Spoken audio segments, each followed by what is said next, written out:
Assalamualaikum warahmatullahi wabarakatuh. Perkenalkan, nama saya Fitriana dari kelas Pendidikan Fisika kelas A dengan NIM 2400941. Di sini saya ingin mempresentasikan tentang hasil praktikum pengolahan data digital kelompok 2 Pendidikan Fisika kelas A 2024. Nah, ini adalah anggota kelompok saya. Lalu, tujuan praktikum ini yang pertama adalah untuk mengambil dan mengolah data menggunakan aplikasi Virtual Lab.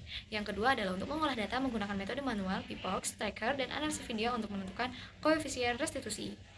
Nah, kesimpulan yang pertama setelah kita melakukan percobaan, yaitu yang pertama, dari hasil data penggunaan Virtual Lab dapat disimpulkan bahwa hubungan antara variabel bebas dan variabel tetap, yaitu beda potensial dan top-plate chance berbanding lurus, separation dan storage energy berbanding terbalik, sedangkan plat area berbanding lurus dengan kapasitas.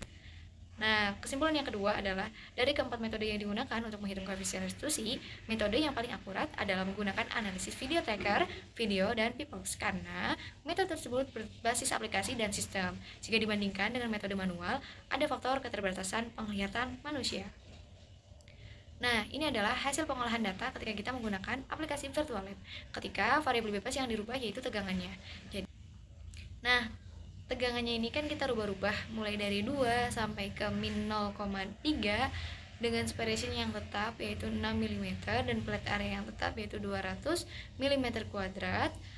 Nah, dan kapasitasnya itu tetap yaitu 0,3 dari awal hingga akhir, namun top plate charge-nya dan storage energy-nya itu berubah-ubah. Lalu ini ada grafik pengaruh tegangan terhadap muatan. Terlihat antara tegangan dan muatan memiliki hubungan berbanding lurus, yaitu semakin banyak tegangan maka semakin banyak pula muatannya, begitupun sebaliknya. Ini ada hasil data kedua, yaitu hasil pengolahan data kedua ketika menggunakan aplikasi Virtual Lab.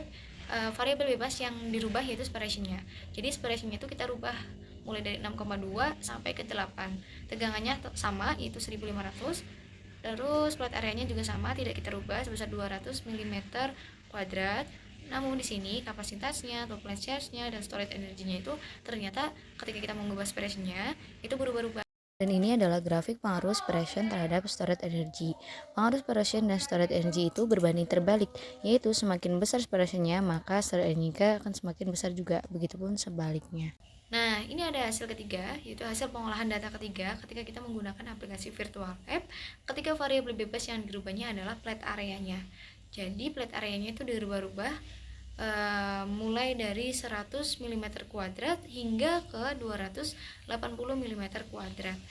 Nah, dengan tegangannya sama yaitu 1500 dan separation-nya juga sama sebesar 6 mm. Plate area-nya dirubah-rubah. Di sini kapasitasnya, lalu untuk plate-nya, store energinya ternyata berubah-ubah.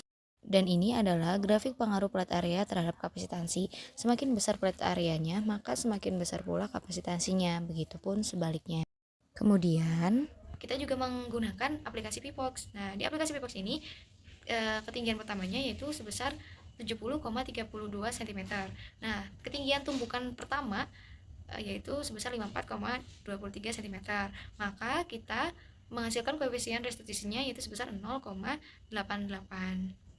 Nah, kita juga melakukan eksperimen menggunakan metode manual. Nah, dengan menggunakan metode manual ini, kita mengawasi secara langsung berapa ketinggian bola tersebut. Nah, data yang kita ambil yaitu pada percobaan ketiga, yaitu ketinggian awal bolanya itu 70 cm dan ketinggian tumpukan pertamanya yaitu 50 cm. Sehingga kita menghasilkan koefisien restitusi sebesar 0,84. Lalu, nah, ini ada hasil pengolahan data ketika kita menggunakan metode analisis video. Jadi kita kan merekam. Nah, kita amati video itu. Berapa ketinggian awal bolanya. Nah, di data ini yang kita ambil adalah data percobaan ketiga ketika ketinggian awal bolanya itu sebesar 70 cm, lalu ketinggian tumpukan pertamanya itu 54 cm, sehingga kita menghasilkan koefisien restitusi sebesar 0,88. Nah, ini ada juga hasil pengolahan data menggunakan aplikasi tracker. Jadi kan kita melakukan percobaan itu video juga. Nah, videonya itu dimasukkan ke aplikasi tracker. Kemudian aplikasi itu secara otomatis melihat tumpukan-tumpukan bolanya, melihat ketinggian tumpukan bola terhadap tanahnya. Nah, ini adalah hasil dari aplikasi tracker sehingga menghasilkan koefisien restitusi sebesar 0,88. Nah, ini ada grafik ketinggian terhadap waktu ketika kita menggunakan aplikasi tracker.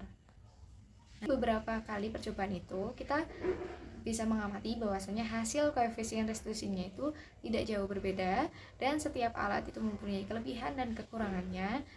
Mungkin itu saja yang dapat saya sampaikan. Kurang lebihnya mohon maaf. Wassalamualaikum warahmatullahi wabarakatuh. Terima kasih.